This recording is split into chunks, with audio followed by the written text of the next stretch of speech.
أعوذ بالله من الشيطان الرجيم. ولتكن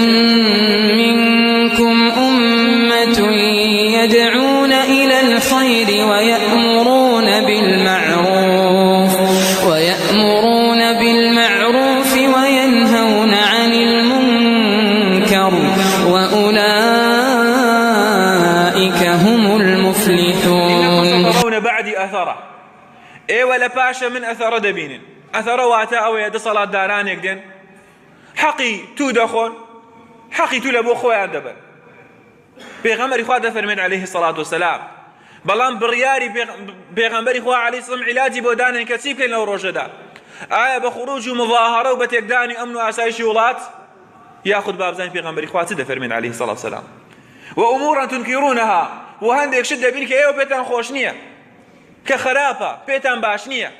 بيغمبري خوا بيما دفرمين بي راقيان كوحية بلان صحابة دانويت أمري خوا جيب كان أمري بيغمبري خوا بيندي دفرمون فما تأمرون يا رسول الله صلى الله عليه وسلم تأمريك ما بيدك أي بيغمبري خوا عليه الصلاة والسلام أمريك ما بيدك بأيمة تنفيذي بكين لو كاتانا دا دفرميت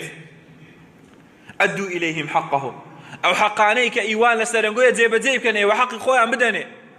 وصلوا الله حقكم وحقي خوتان لأخوة داوابك لحديث يقدر بيغمبري خوا فرميت عليه الصلاة والسلام ستكون بعد أمراء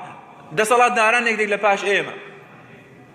قلوبهم قلوب الشياطين في جثمان إنس ضل ينظر شيطان كان بلا من الأشداء إنسان ده فرميت وإن ضرب ظهرك وأخذ مالك فاصمع وأطع أقربيه ليدا يمالي شي بردي نقوي لك أنت ونداتي بلكو بردي فاصمع وأطع جيرالي بك لباشدة ولا خرافة بجيرالي مك أو بغيرتي بيد صلاتينية وهر كسيك اتهام ما أمكاد بويك وإيما دارو دستو ما استاو تهدي ناخذ نازلان تيدكين دلين هو حديثي بيغمبري خوا عليه الصلاة والسلام بلي لوانية استاقر بيو لستلو من بردا هاني خلشي بدين خلشينا قبول نكن دا صلاة مالتان دخوا ونازلان تيتان لدكا وابكن وانا ظالم كافر زورك لإيما أو ما بي خوشتر ما شاء الله ما مستعجي بجريئة ما شاء الله ما مستعجي بويرة بلا ما قربين خلشين صبر بقرن آرام بقرن حديثي بيغمبري خواه عليه الصلاة والسلام بامنو أمان بردوام بيت بامنو أمان برقرار بيت أو هزارها اتهام دس بيدكات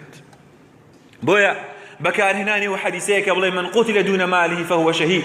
بوي جنزانك بريج السد زادو بكشتني يام ليلة برمعاشك أو قرد بسري بروج قيامت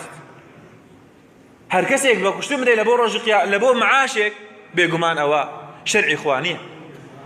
خواي پروردگار اوي بيخوشني گنزانك بكشتم دي لسر او شتا انسان دبيت وابكات كخواي پروردگار لخوي راضي بك